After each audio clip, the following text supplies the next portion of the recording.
Hey everyone, Michael here with Hello Cupcake It's Me, and today is the Wednesday check-in. It is April 23rd, 2025, and what a time to be alive. If you haven't done so already, please hit like and subscribe, and then head on over to podcast.hellocupcakeitsme.com to check out the podcast that is updated every Thursday. And make sure that you give the blog some love by going to hellocupcakeitsme.com. Check me out on all the different social medias and find information about my book at www.cdsthebook.com. So, how is everyone? Hope you had a great Easter or a great weekend if you don't celebrate Easter or Rostra or any kind of celebrations over the weekend. Mine was a little bit fucked. Spent it in a depressive funk and just being blah. But I'm feeling better today. Yesterday I started feeling really good, and today I'm just like, yeah, kind of back to where I need to be.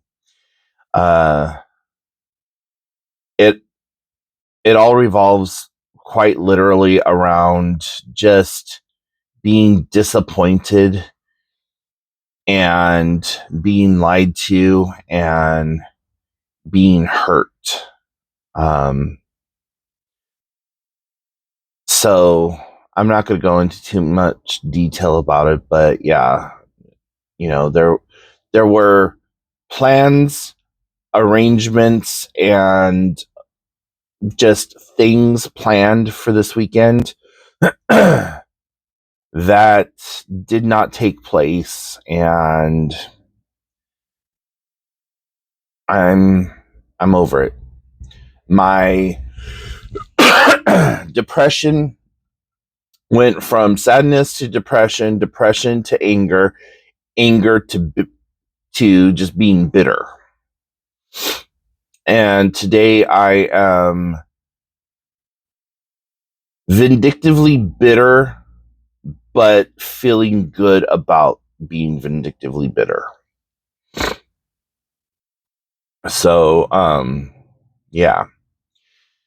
What else is going on? So, I believe on my Saturday video, I had talked about possibly firing my Monday therapist that I see, and she's still on the chopping block. I have yet to let her go, but we're going to I'm going to give her just a little bit more of a chance, because during our time together on Monday, she did start to address the issues that I was having and what I wanted to look into. So, this next appointment that's coming up with her, we are supposed to dive even further into those issues and start actually engaging in therapies that are related to that course of treatment.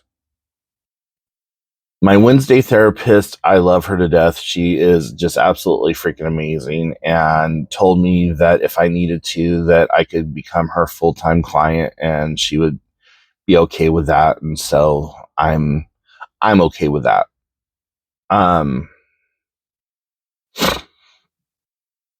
And in continuing drama with my biological mom, now she's been dead a month now, actually a month and 3 days, and still causing drama.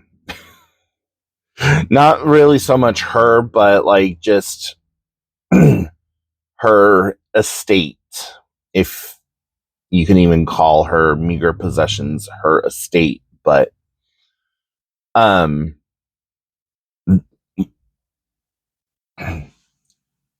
one person who's involved with this that was her social worker. Okay.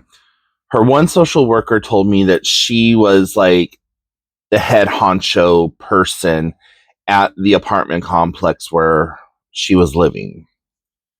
Come to find out, she is not really affiliated with the apartment complex, that she only has an office space in the apartment complex and works as a kind of like a tenant advocate.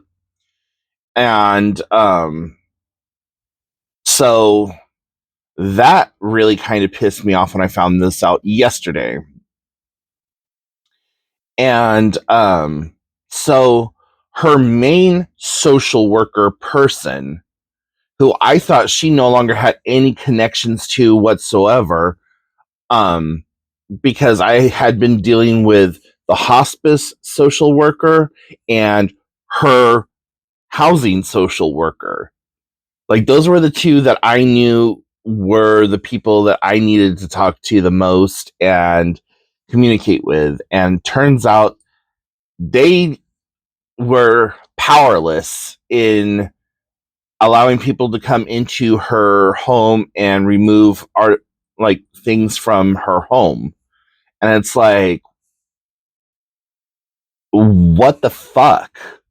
Like, you know, thankfully I didn't delete any of the phone numbers out of her cell phone, because I was seriously contemplating deleting everything and making the phone 100% mine, putting it into my name, and actually transferring phone services to that phone. So all of that aside, though, when I got a phone call from her original social worker, not knowing that he was still the overseer, as it was, um, he's like, Michael, I am so sorry about the loss of your mom. I was on vacation when all of this happened, and they contacted me on my personal cell phone. I told them what they needed to hear, but now I'm finding out that they never got that message. And so no one's been allowed into your mom's apartment. And I told him, I said, well, my sister had all intentions of going down to there, divvying up the stuff to the people who showed up, cleaning it all up, making it look nice, and moving on with our lives. I said, but the fact of the matter is, no one knows who to talk to. And it just became this big kerfluffle. She's got a really nice brand new mobility scooter, and we want that to go to her next door neighbors, who she was very close of and very fond of. And the next door neighbors, his wife has mobility issues, so we want her to have the cart. Well, in all of the infinite wisdom of the people who sent us her small little, you know, artifacts to us, like her purse, her phone, her wallet, they sent us the fucking key to the scooter. And the scooter is like damn near 500 and something pounds. And with no power, is completely locked up and stuck in her bathroom. So I'm like, okay, well, you need to give us like an address. We need an address on how to send this to, like, send the key back. And it's just been one headache after another, after another, after another. And then the body donation center and the mortuary are giving me absolutely no information in regards to her remains. So I'm actually going to be calling them here after this video to find out what the hell is going on. And, you know, I've already filled out the death certificate forms and stuff. So it's like, okay, You're sending me death certificates. So does that mean that you have, I don't know what the proper term is, but you processed her or whatever? And no one's giving me an answer. And I'm just like, okay, um, you know, our ability to move on with our lives kind of rests in having her remains. And, we're kind of in this perpetual pause because we just don't have a way to move on. So it's an interesting thing to deal with right now, to say the absolute least. And today, my beautiful aunt sent me this little box, which has the cremated remains of my grandmother. And yes, those are ashes stuck to the tape. I was there when we bought these boxes, and this box was like crazy glued shut. So I don't know why it's like this.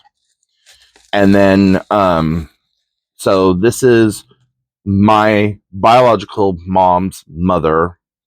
The woman never liked me because she hated my dad. And so it's like, whatever. And then this is my Aunt Bonnie, who was just a really amazing wacko of a person, like literally and figuratively wacko. Um, you may have heard me talking about my aunt who killed her, or my cousin. So I'm happy to have her more so than my grandma Helen, but it's okay. My ashes for my grandmother burnt up in the house fire, so the bitch kind of got cremated twice. But yeah, we got these little boxes at the time it was Pick and Save, not Big Lots. And so yeah, cute little box.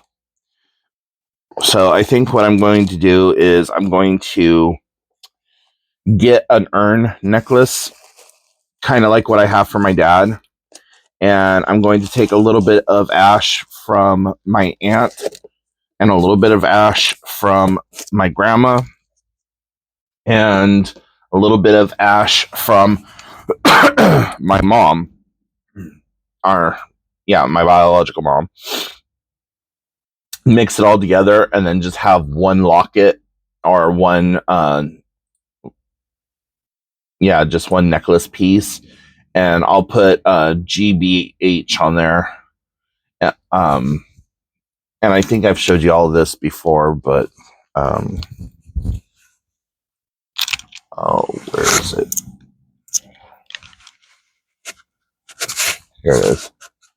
So this little thing right here, that is a urn necklace that has my dad, and on the back of it, it says MLP forever or something like that. So my dad's initials. And it just happens to be where I carry my insulin pump, which is kind of funny, unique, and ironic because my dad was diabetic. Did I get ancestor all over me?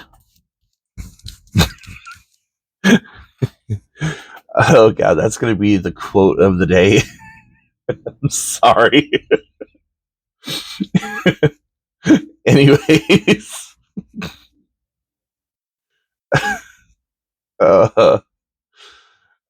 I'm so glad that I don't do these videos in front of a live audience, because you guys would literally see the ups and downs as they're happening.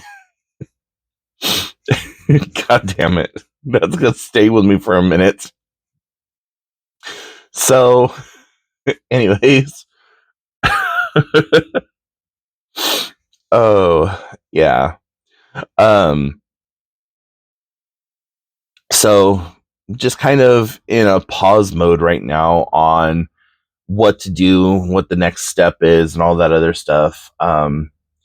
And working with my therapists in figuring out treatment plans, what to do, how to do it, so on and so forth.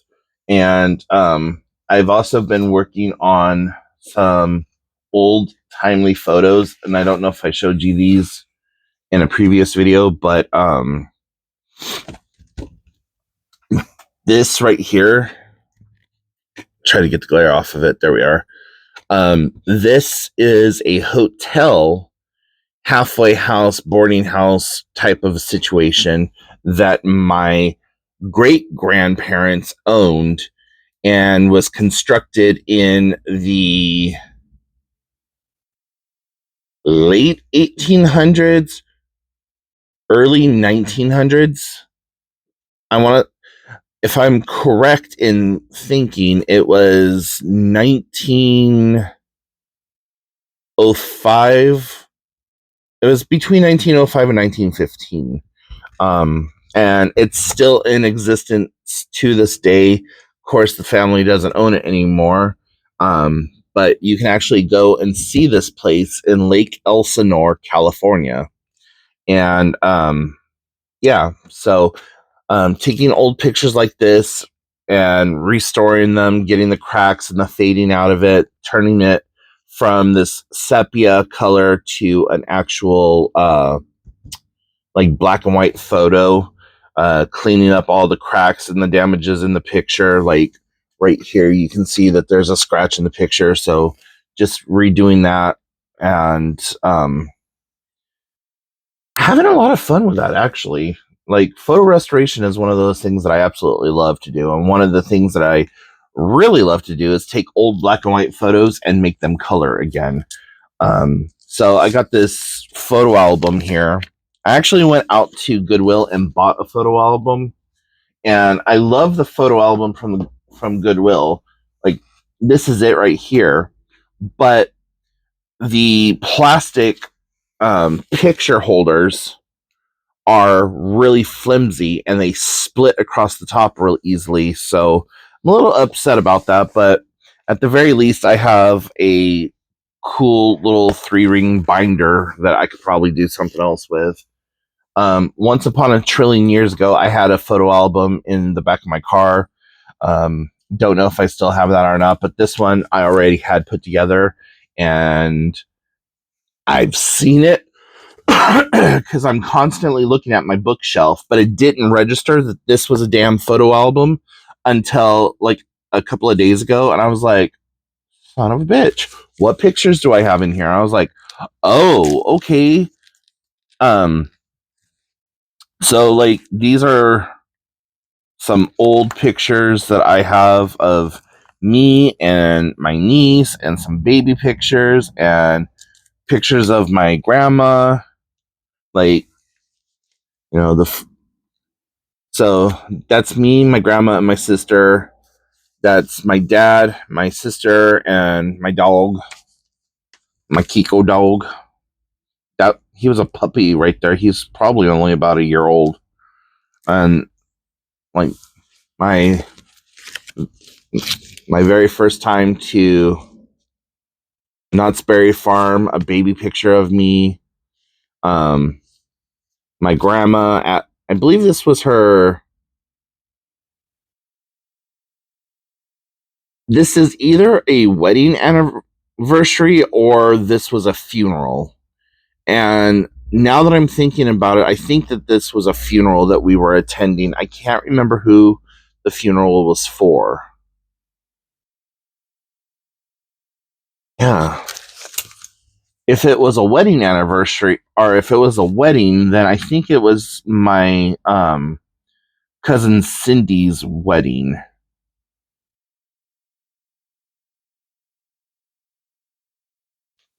Yeah, I don't know. Um And then this picture here is a picture of my sister, and this was my first time ever seeing snow. I was probably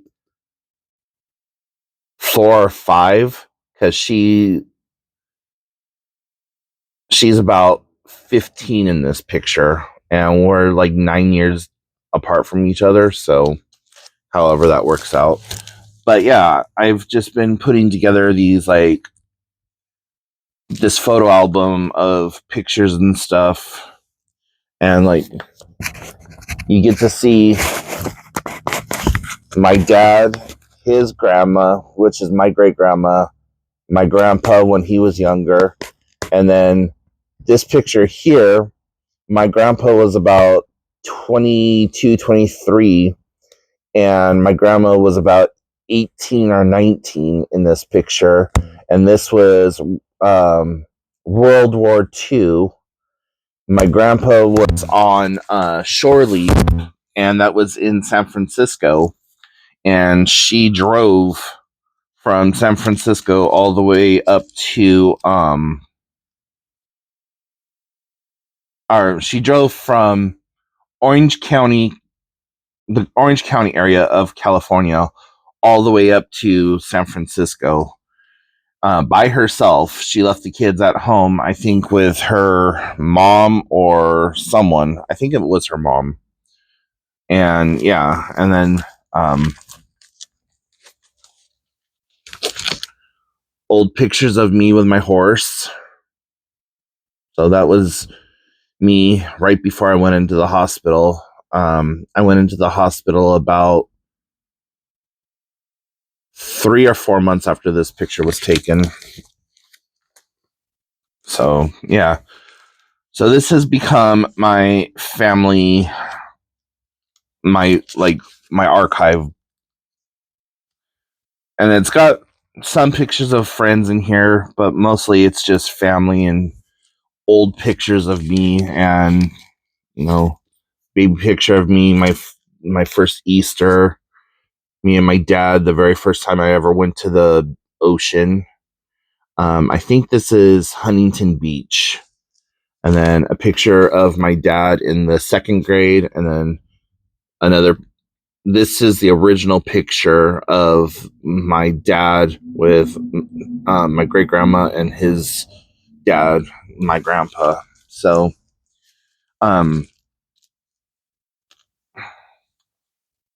what is really cool is that these pictures here are from the the early 1900s, and it actually, these 4 right here are from the 1800s, before my great great grandparents on my biological mom's side came to America.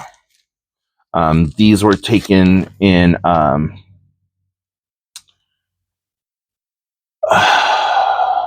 I want to say Denmark.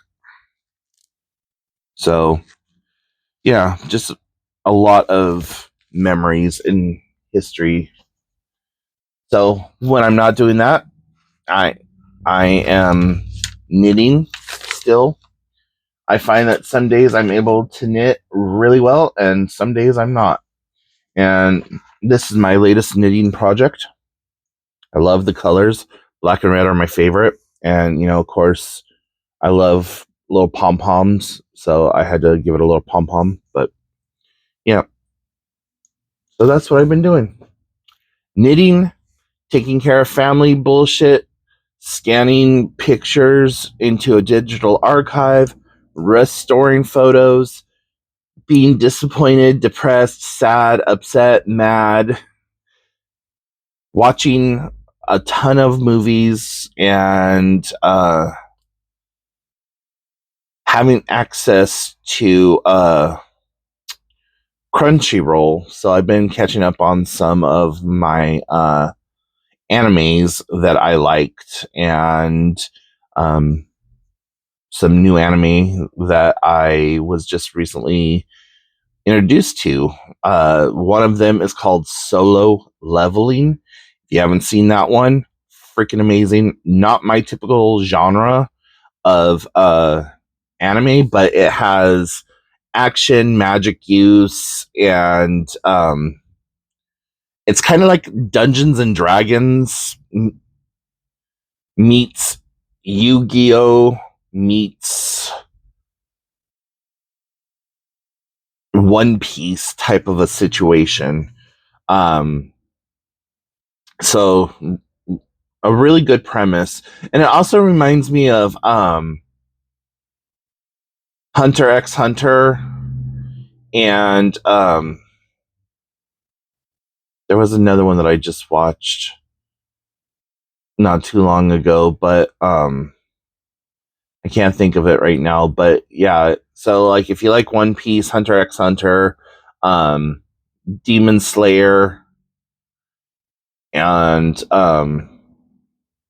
things like that, you're gonna love Solo Leveling. So, anyways, guys, I am rambling. It is already 26 minutes, and I just remembered that I have a therapy appointment today at 2, so I need to get this uploaded, get my morning stuff taken care of, and start getting ready for that appointment. So, as always, thank you for watching, and questions, comments, concerns, leave them down below, and I will talk to y'all later. Bye, guys.